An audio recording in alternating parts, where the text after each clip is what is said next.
So, good morning, everybody. Welcome to Adoption UK's webinar this morning. Brilliant to see so many of you here, so welcome. If this is your first webinar with us, don't worry, we can't see you and we can't hear you, so we have no idea what's going on in your background. We've got the chat facility that runs at the bottom and also the question and answers. So if there's anything that comes up throughout the webinar, please just jot it in here. I'll be back on at the end and I'll ask any questions to Shelley that you've got. It is going to be recorded, so if there's anything you want to watch again, then in a few days' time it'll be in the members area. I'd like to introduce Jo. Jo's first webinar with us. Jo's just started with Adoption UK as community officer, so you'll be getting to know Jo very well. But a huge welcome and thank you to Shelley for doing the webinar today. Lovely to have you here. Really excited to hear from you. And I'm going to pass straight over, so thank you very much.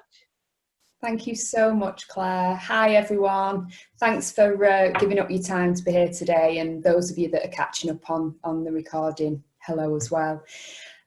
So, yeah, I've been a member of Adoption UK probably for about 6 months, and I've taken advantage of quite a lot of the webinars, but mostly the Prospective Adopters weekly meetups, Zoom meetups, which have been brilliant, and there's a real sense of community there. So if you're a prospective adopter, I'd really encourage you to join that. There's also a separate one for approved adopters, so again, loads of support available there. So I kind of contacted Claire a couple of months back to ask whether I could offer some support or share in some way my experience of journeying to adoption from infertility. And Claire very quickly said, "You're going to do a webinar," so thanks for that, Claire. And so here I am. So the purpose and the reason for that is that I am always a real advocate for sharing lived experience, whatever that is, and particularly times of suffering. I think it's really important that we can reach out and share if we feel comfortable what our journeys are, so that we can help other people, because I think there's a real danger that whenever we're going through something difficult, we have a sense that we're the only ones going through that specific experience. And whilst everybody's journey is completely unique, you know, but there's an amazing community out there of people that know exactly what it feels like. So yeah, that's one of the reasons for me being here today. I suppose one of the key reasons I'm here is that I have experienced and noticed in myself a real sense of shame and apprehension attached to talking about my journey of infertility that led me to adoption. And I think the reason why I felt that way is that I've almost had this insecure sense that because me and my husband tried biological parenthood first, that adoption is somehow the second choice, that it's the consolation prize. And I think that puts people off talking about it. And I've noticed that about myself when I've joined the Adoption UK webinars, and when I did my 3-day prep training, that people come to adoption for loads and loads of different reasons. Some people choose adoption as the first choice. And I almost felt like my motives for adoption were less pure than theirs, because adoption wasn't our first choice originally. And I think it's really important that we talk openly about that, because unless we talk about the trauma and loss of not having a biological child and the journey through infertility, whatever that looks like for us, I think it has the potential to infiltrate your journey into adoptive parenthood. And I think so it's really important that we can talk comfortably and openly about it, and that's kind of the main reason why I'm here today.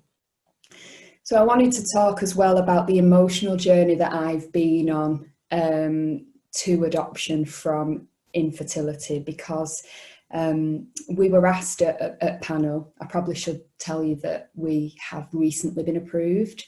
So our panel was nearly a couple of weeks ago. And one of the first questions the panel asked us was, what surprised you about the assessment process? And I was able to say categorically that the thing that really surprised me is the grief that I experienced during the assessment and research and home study process. That on a cognitive level, I thought I'd done and wrapped up before we submitted our expression of interest. But actually I did most of my grieving once we started the assessment process, and definitely came to the realization during that process that, and I kind of knew this on a logical level, that grief and loss is not something that is ever resolved completely, and that is absolutely okay.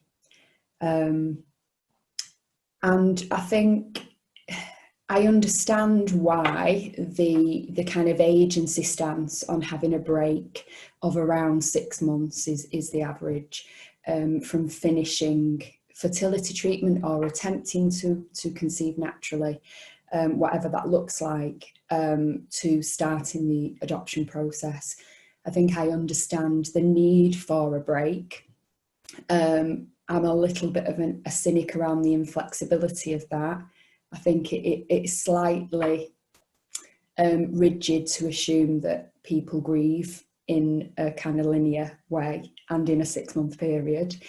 And almost I was given the impression from our agency a little bit, and from the reading that I'd done, that I needed to be completely over the fact that I was not going to have a biological child before pursuing IVF.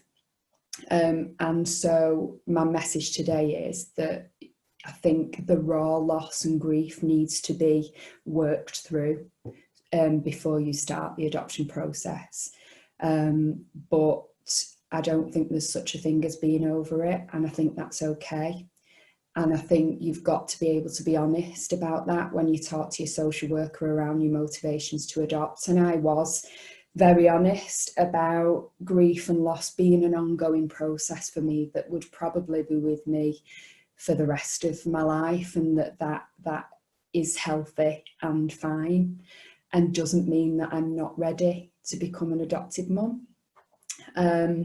So yeah, I think that's really important. So kind of what happened for me, and I'm talking about me, just obviously it's a journey that both me and my husband have gone on together, and without a doubt, although he has got an adult biological son, there's no doubt that he's journeyed this emotionally with me. But I'm talking kind of from a woman's perspective, from a mum's perspective about my experience. I remember during the assessment process, when we did our joint session with our social worker on motivations to adopt, whilst I was to a degree honest about the journey, I was desperate to convince her that we were really ready. And so I think there was a little bit of a show there. And it actually, ironically, the day we did that session was the 1-year anniversary of us miscarrying our child through IVF. And I was completely fine. And the social worker, when I told her, was just mortified. She said, "Shelley, we should have rearranged this date. It's absolutely fine if you want to end the meeting." But I actually was okay. I'd actually done a lot of grieving a couple of sessions before. And when I'd had individual sessions with her and talked about childhood and a little bit about the IVF journey, it kind of smacked me in the face, the grief. It was just really unexpected. And I remember I've got a little box with some scan pictures in from our pregnancy, and a video of the heartbeat at a scan that we had. And I've still got our positive pregnancy test, and I keep them all in a little box. And I just went up to my room and opened them and sobbed, and just allowed that pain and loss to be there, and really just accepted it, and didn't think, "Oh God, does this mean that I need to halt the assessment process?" It was the assessment process and starting this journey to adoptive parenthood that allowed me to grieve. And I think that's really important, that you anticipate that and don't overthink it if it happens. I think the other really important thing about allowing your loss to have space is that when you do welcome a child into your home, that if you do continue to experience that sense of loss, that is not related to how much you love or want for your adopted child. It's not related, it's completely separate, and that it's okay to have space for the overwhelming unconditional love that you have for your adopted child, that is your child, and the loss, and almost the comparison that your mind might make to, would I have felt like this with a biological child? Would my biological child have been like this? Would other people have reacted to my biological child being born in the way they reacted to my adopted child coming home? There's all this stuff that is gonna go on, and it's okay. I think one of the other things that I've noticed is that idea of belonging. So I don't know if this is just me. I think that it's not. I think it's a common human experience to connect to other people. And I think particularly when we're going through really challenging times, I certainly find comfort in connecting with other people that are on a similar journey. My husband's very different. He's very lucky to have a couple of very, very close friends that he goes to talk to about how he's feeling and what's going on, and I think does a lot of processing of stuff on his own. But I'm quite a talkative, open person, and so I tend to reach out. And I did during the IVF process, which I'll tell you a little bit more about in a minute. So I joined a support group at the clinic where I was we were having treatment. We met every 2 weeks, a group of seven or eight really close women met for a support group, and we also still have a WhatsApp group, and I'm still really fortunate to be friends with all of them, and it's amazing. But what I noticed during the IVF journey was, and still now, as those women became pregnant and had children, I immediately felt a disconnect from them, because they no longer were in my boat, if that makes sense. And then the other thing that I've noticed now, I'm an approved adopter, but I've not yet got my child, so I'm not in the adopted parents boat yet. I'm kind of in the approved and waiting for the matching stage boat. And I suppose, so in terms of my identity, I'm not an IVF patient anymore. And I'm not quite an adopted mum yet. And there's a little bit of limbo land there. And I think, again, that can feel like quite a lonely space. And that's another reason for me doing this webinar today. The other thing that I've kind of really noticed about this journey is adoption as an option to parenthood for a couple or a person that is infertile is quite a strange concept to me, but also really amazing and redemptive. So the idea that, you know, for me, I've suffered loss, and some of that journey has been a little bit traumatic and very invasive. And we are going to have a child that has inevitably suffered loss and has experienced trauma to some degree. And we're looking at putting the two together, which I think is just an incredible thing to do, but equally has the kind of potential to be a little bit dangerous unless my loss and trauma is acknowledged and not dealt with, but that I'm mindful of that when I enter into adopted parenthood. And I think trauma and loss is a real trigger in the journey. And I think the really important thing for me that I discovered during the assessment is that adoption is not the remedy to not being able to have my own biological child. It's not plugging the gap.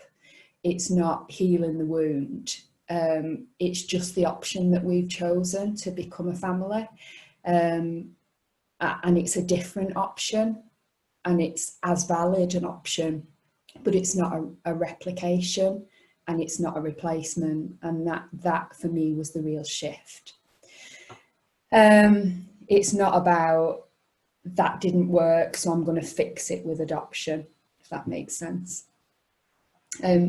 With all of that said, I think what I really, really hope for us as a couple, as parents, and me on the next part of our journey when we welcome our child home, is that I just want to be a mum.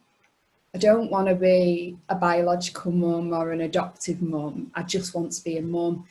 And my child will be my son or daughter. Of course, there'll be no pretending or denying of that child's past, and it will be absolutely part of our lives. But I don't want to kind of get a hang up or an identity that is massively about being an adoptive mum. It's about just being a mum, and that's really important. So I'm going to tell you a little bit about our journey. And I do that with the caveat that your journey might have similarities to mine, but equally might have lots of differences, and that whatever I've thought or felt throughout this process, you might resonate with some of it, but you might have thought and felt in very different ways, and that is absolutely fine.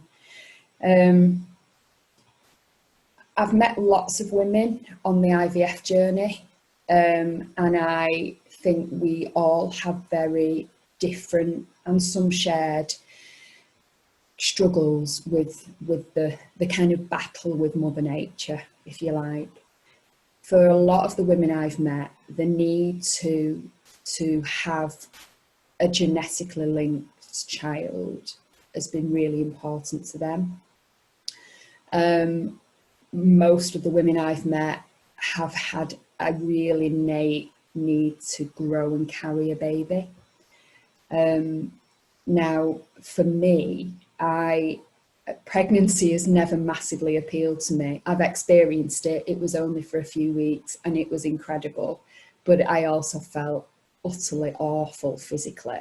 I've never had a massive longing to be pregnant. It was kind of like a thing that you needed to do to get your child.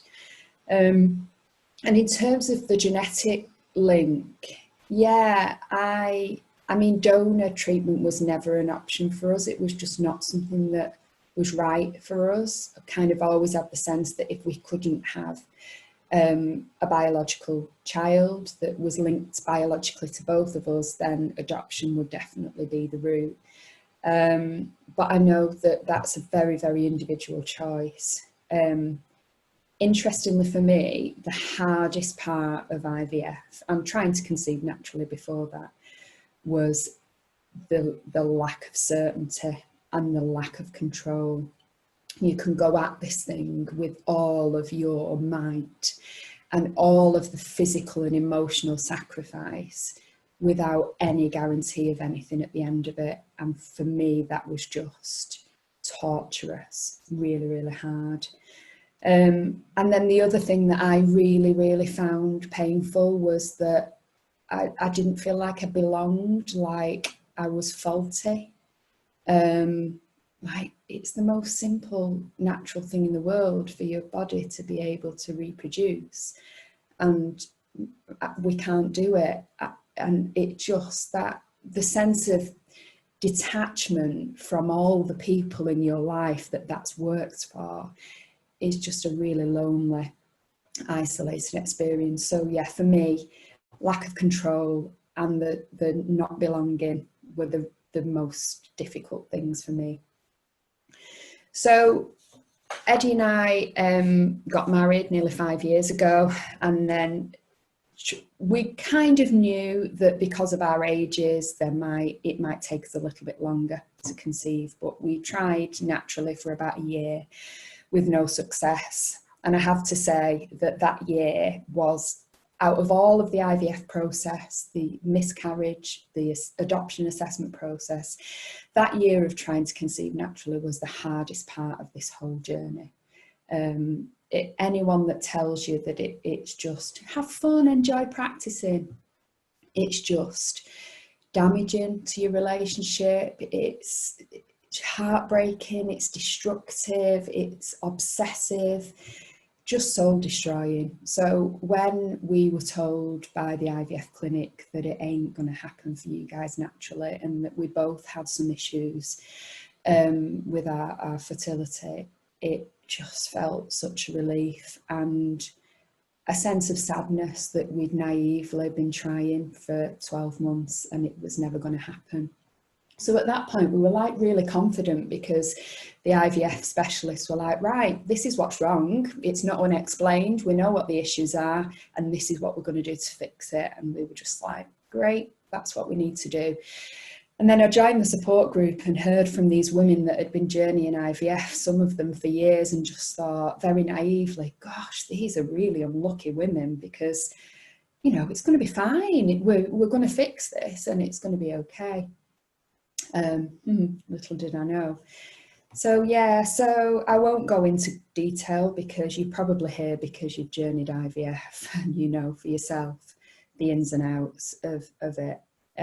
But we basically had one full round of IVF that resulted in 6 embryos, but before the cycle and then after the egg retrieval and before we had a transfer, I needed quite a lot of surgery and investigations. So it was a massive roller coaster of thinking we were sorted and ready for the transfer, and then needing to go back on a waiting list for months for more surgery. Just really, really difficult, painful waiting all of the time. So we then we had 6 embryos that unfortunately only one of them made it to the stage that it could be transferred. We had a transfer in May last year that miraculously resulted in a positive, which was just an incredible feeling.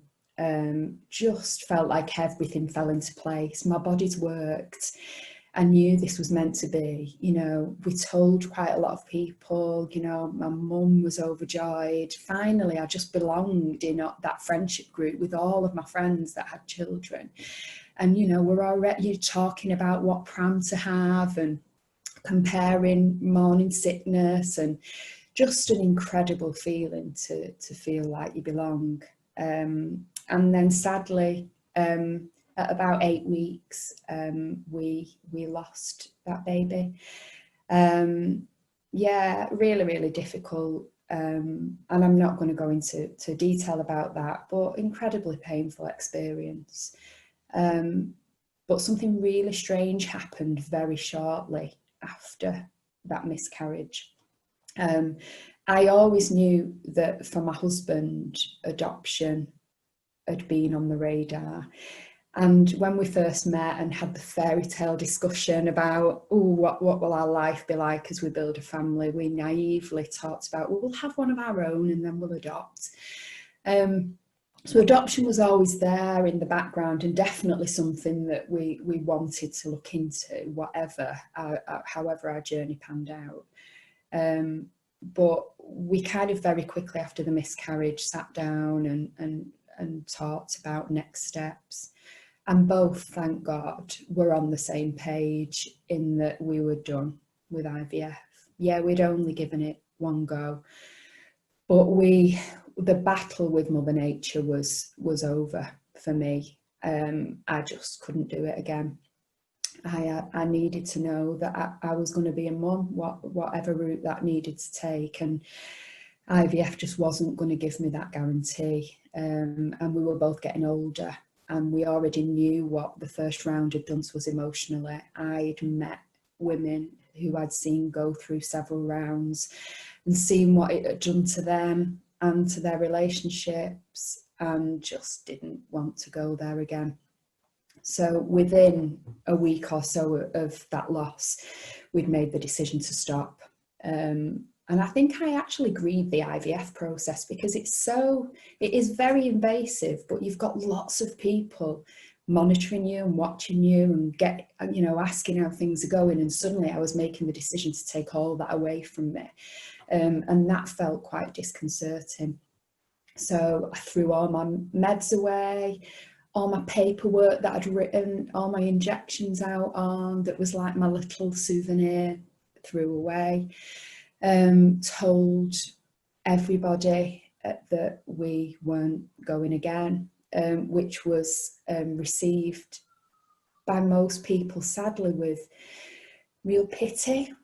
I mean, we told them that adoption eventually would be the route for us, but a lot of people and family members were, it's too soon to make this decision. You need to think about it again. I've got friends that have said to me, I just want you to experience what it's like to give birth and see your child for the first time and feel your child move. And yeah, really bizarre responses from people that I understood, but yeah, difficult really.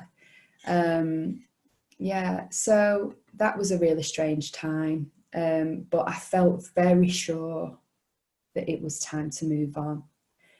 And what a relief that was to just let go of that. Definitely a massive relief. I read a quote on Instagram recently. The adoption Instagram community are amazing, so follow them if you don't already. But there was a quote from an Insta profile called Mum's the Word that said, "My battle to have my own child may have been lost, but my war to achieve motherhood had always been the bigger picture, and the ball was now in my court." And that really summed up that transition for me. So yeah, so that's how we came to start the adoption process. So I'm going to talk you now very briefly through the grief process that I've been through and still go through.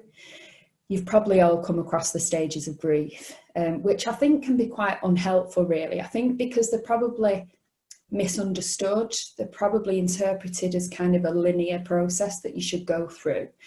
I remember having some grief counselling many, many years ago when I lost my dad, and the counsellor saying to me that grief is like having a water tank full of water and that you're not over it until the water's completely empty.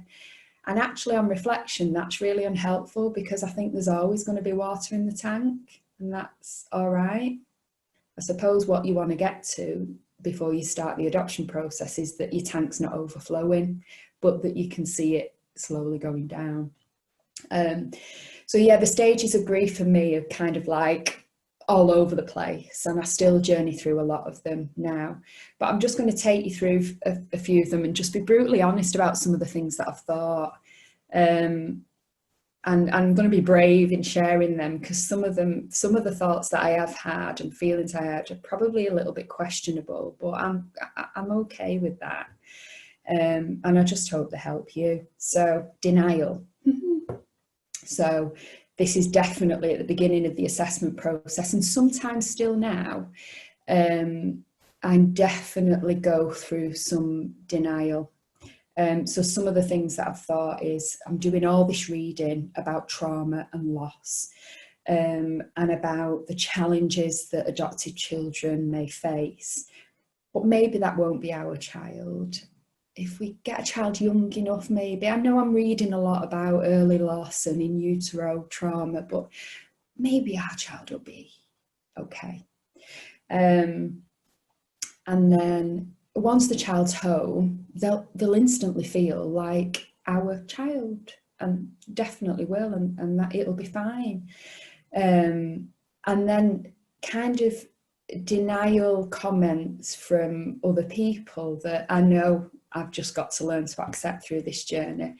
It's a lack of understanding, but friends, I kind of test my own acceptance of the difference by talking to people about it. So I might, friends might say, "Oh, how's it going?" And I'll say, "Oh, I've just read this book about, trauma and the challenges," and really unhelpful responses like, "Just because you didn't grow the child doesn't mean they won't feel like they're yours."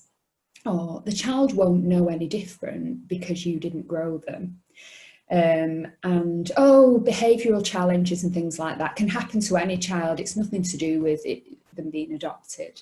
So all these kind of comments that are coming from a well-meaning place, but are kind of just like, you're not completely with me. You don't really get this. Yeah, so lots of denial, and I think still trying to make the biological child fit the adopted child, that replication, which I don't do now, and has been a real breakthrough for me in terms of grieving. And then anger, which is another stage. I think for me it was more like resentment and jealousy. Pregnancy announcements still stab me. That has not got easier. I know now that I am definitely going to be a mum, but it's still painful. It doesn't mean, and it's never meant, that I'm not happy for that woman, for that friend, for that person. But it just makes me sad for me that that's not something that I'm going to experience. And I definitely have seen within my friends kind of an assumption that because we're pursuing adoption, that's not an issue anymore for us. We're over that. And that's not the case. I'm hopeful that will become easier, but it's okay to still feel that jealousy or sadness. It doesn't mean that adoption isn't right for you. It's fine. It doesn't mean that you're a bad person at all. Still a little bit of, why can't my body work? Why can't it do what it's meant to do? Why don't I get to experience pregnancy? Why don't I get to know what it's like to look at my child and see my face in their face? All of those feelings. Why should I have to go through this scrutiny and assessment and proving of myself to become a mum when other people can just become a mum? A lot of people have said that to me, and actually I'm at peace with that now. The assessment process has prepared me and my husband, and stage 1 and all the checks and balances are a little bit like, tick a box. But stage 2 for us has definitely felt like a good preparation. And so I don't feel any resentment now to having gone through that. And then bargaining a little bit, which is another phase. So did I give up on IVF too soon? I have those thoughts all the time. You went through 2 years of surgery and rigmarole, and you only had 1 transfer. Why didn't you give it another go? Are you sure you made the right decision? I never think now, oh, I think we should stop and we should try IVF again. I definitely have a sense that adoption is the right route for us. But there are times when I have those little niggles. And again, I just let them be there. I have had times, and still not recently, where I've kind of hoped that I would miss a period and that something miraculous had happened. That's really shifted now for me, because ironically now that would be really inconvenient. My head and heart is so committed to adoption. It feels so right that is our calling, that pregnancy would not fit the plan now, which feels like a really bizarre thing to say when we've fought for it for so long. But yeah, the shift has happened, which is amazing for us. Depression is another phase, so just really sad. When I did all of that grieving during the assessment process and got the pregnancy test out and stuff, that for me was the point at which the acceptance that this journey to parenthood was different, and that I had to stop pretending that there will be lots of similarities, but that it won't be exactly the same. And then all of those questions start to arise. And I talked to Claire a little bit before the recording about, so we're about to start looking at profiles. Oh, what if I don't feel anything? What if I look at the photograph and I don't feel anything? What should I feel something? You know, what if it makes sense on paper, but there's just no connection there? What if that child, our child, has needs that I can't handle? What if it takes time to build a relationship with that child? What if the grief of not having a biological child seeps into my parenting? How are we going to handle contact and life story work, because we feel really committed to that, but is it going to feel easy once we've got our child and we love them and feel like they're ours? Yeah, real kind of bargaining and sadness around that. And then the last thing is around acceptance, which is the stage that I spend most of my time in now. Adoption's not going to erase the loss that we've experienced. It's not comparable. It's very different, but it's also going to be amazing. And I know that we are going to experience times with our child that a biological parent just doesn't experience. And what a privilege and a blessing that's going to be. And you know what? It's going to be challenging and it's going to be hard and it's going to push us to our limits, but bring it on. Because I absolutely believe that the reward will outweigh all of that. So yeah, there are loads of unknowns. That's being parents, I suppose, but we're going to have to live with them. There's certainly more control than there was in the IVF process. And it's just really lovely. So we've started to buy little bits. Why not? Revel in that. You've waited your whole life to be able to do that. We went to John Lewis at the weekend and just started having a nosy. Like, my husband was straight over to the baby monitors. We need high-tech stuff, whereas I'm just looking at all the cute clothes and stuff. And there were lots of women, couples testing prams and stuff. And I straight away, my mind's like, look at a bump. I don't really, do I fit in here? Because this is for pregnant, expectant parents. And then I'm like, no, I am an expectant mother. Thank you very much. I'll be here. So yeah, so that's kind of where we're at acceptance wise. And then the last thing I really wanted to share is just a little bit more about how on that journey, the relationships and responses of other people have at times really been painful. But I think actually I'm looking for it in other people. So, you know, talking to my mum about the adoption process, she's obviously really not anxious, but wary about what that will be like, and doing her own grieving in the same way that I have. I'm kind of constantly talking about it and looking for validation from her. And I think I spoke in a support group the other week, and Claire quite rightly said, your mum's not chosen to become an adopted grandparent. You've chosen that path and everything that comes with that. And once I kind of accepted that, and I accept that people will be on a different page, and they've not done the reading and the research that me and my husband have, so we've got a duty to educate them kind of sensitively and over time. But it's our choice, and we just have to accept that, really, and accept that people's reactions aren't going to be the same than a reaction to a pregnancy announcement or giving birth. They're going to be different, and that's okay. That's okay. I do think I expect too much from other people. I'm coming to terms with the difference myself, and so I'm looking for other people to validate that. And I suppose the other thing in terms of me and my husband, so my husband's got a grown-up biological son, so he knows what it's like to be a biological parent, and so there's always been a little bit of a sense that we didn't completely share this journey. He's amazing and been great, and of course would have wanted IVF to work for us, but yeah, just being mindful of you being at a different place to your partner sometimes, and that being okay, and just talking about it. So to finish, the crux for me, and the question that I always come back to when I'm struggling emotionally is, Shelley, why do you want to become a mum? I want to become a mum because I have a yearning and longing to love, nurture, and give a little human being.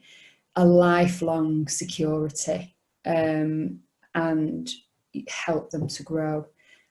And that's the crux of it. And I can do all of that through adoption. And that is the thing that I always come back to when I'm struggling with something. All of the other things are less relevant than that need to love and nurture. So before Claire interrupts me, because I have waffled on for more than the time she instructed, I'm going to stop there. So thank you for listening. There'll be something that I've not mentioned, I'm sure, but hey ho. But yeah, just if anyone wants to ask anything, I'm more than happy to answer.